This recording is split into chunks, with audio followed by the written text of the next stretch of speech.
Hello അസ്സലാമലൈക്കും. Welcome to Tom and Cherry couples. അപ്പോൾ എല്ലാവർക്കും ചട്ടിപ്പത്തിരി ഇഷ്ടമല്ലേ? നമുക്കിതെങ്ങനെ ഉണ്ടാക്കിയെന്ന് നോക്കിയാലോ.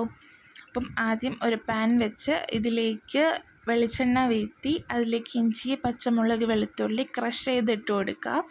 ഇത് ഒരു ലൈറ്റ് ബ്രൗൺ കളറായിട്ടൊക്കെ വശങ്ങി വരുമ്പോഴത്തേക്കും ഇതിലേക്ക് നമ്മൾ സവാള ആഡ് ചെയ്ത് കൊടുക്കണം. ചെറുതായിട്ട് അരിഞ്ഞ സവാള, ഞാൻ ഒരു 3 സവാള എടുത്തിട്ടുണ്ട്. ഇത് പൊടിയായിട്ട് അരിഞ്ഞത് ഇതിലേക്ക് ഇട്ട് കൊടുക്കുക.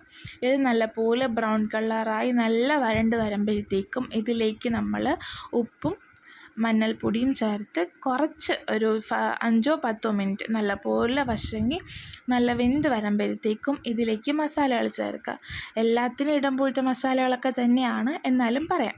കുരുമുളക് പൊടി, മുളക് പൊടി, പെരുംജീരകപ്പൊടി, ഗരം മസാല, മല്ലിപ്പൊടി ഇത്രയും ചേർത്ത് നല്ലപോലെ മിക്സ് ചെയ്യുക. അപ്പോൾ ഞാൻ ഇതിൽ ചിക്കൻ എടുത്തിട്ടുള്ളത് വെച്ചാൽ കുരുമുളക് ഉപ്പും കൂടെ വേവിച്ച് വെച്ച ചിക്കനാണ്. ഇതിനെ ജാറിലിട്ടൊന്ന് ക്രഷ് ചെയ്തെടുക്കുക. എന്നിട്ട് ഇതിലേക്ക് ചേർക്കുക. ഇത് നല്ലപോലെ മിക്സായി വരുമ്പോഴത്തേക്കും ഇതിലേക്ക് മല്ലിയിലയും കറിവേപ്പിലയും ചെറുതായിട്ട് പൊടിയായിട്ട് അരിഞ്ഞത് ഇട്ട് കൊടുക്കുക. അപ്പോഴത്തേക്കും നമ്മളുടെ മസാല, ചട്ടിപ്പത്തിരിയുടെ മസാല റെഡിയായി. നമുക്കിനി ഇത് ലെയർ ചെയ്യണ്ടേ, അപ്പം അതിന് വേണ്ടിയുള്ളത് നോക്കാം. അപ്പം ഞാൻ എടുത്തിട്ടുള്ളത് 2 കോഴിമുട്ട എടുത്തിട്ടുണ്ട്. ഇതിലേക്ക് കുറച്ച് പാൽ വീഴ്ത്തി കുറച്ച് കുരുമുളക് പൊടി നമ്മൾ അതിലിട്ടിട്ടുണ്ട്, എന്നാലും ഒരു എഫക്റ്റിന് വേണ്ടി കുറച്ച് കുരുമുളക് പൊടി, കുറച്ച് പാകത്തിനുള്ള ഉപ്പും കൂടെ ചേർത്ത് നല്ലപോലെ മിക്സ് ചെയ്യുക.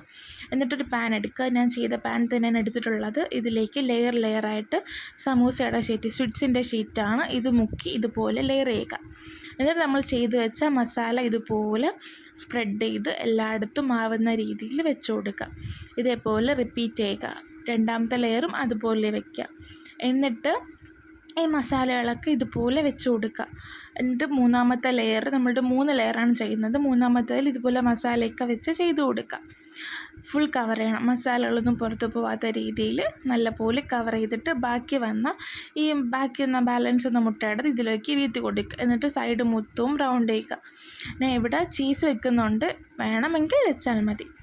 ഞാൻ ഇത് എടുത്ത് ഒന്ന് മറിച്ചിട്ടിട്ടുണ്ടായിരുന്നു കുറച്ചും കൂടെ വേവാൻ വേണ്ടി. എന്നിട്ട് ഇത് പുറത്തെടുത്ത് ഒരു 10 മിനിറ്റ് പുറത്തെടുത്തതിന് ശേഷം കട്ട് ചെയ്ത് സെർവ് ചെയ്യാമെന്നുള്ളതാണ്. എല്ലാവർക്കും ഇഷ്ടപ്പെടും. മസ്റ്റ് ട്രൈ ആണ്, ഈസിയാണ്, വെരി സിമ്പിളാണ്. അപ്പോൾ എല്ലാവരും ചെയ്തിട്ട് ഇതിൻ്റെ ഫീഡ്ബാക്ക് കമൻറ്റ് ചെയ്യുക.